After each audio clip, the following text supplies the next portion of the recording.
যে এই দেশে যে একটা ভালো ভোট হতে পারে, শেষ পর্যন্ত ভোট শেষ হতে পারে, এই রকম ধারণাই মানুষ করতে পারেনি।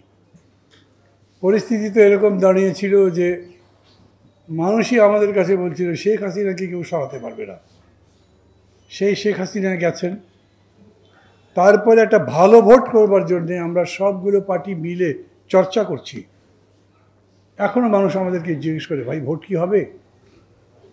আগামীকালকে আবার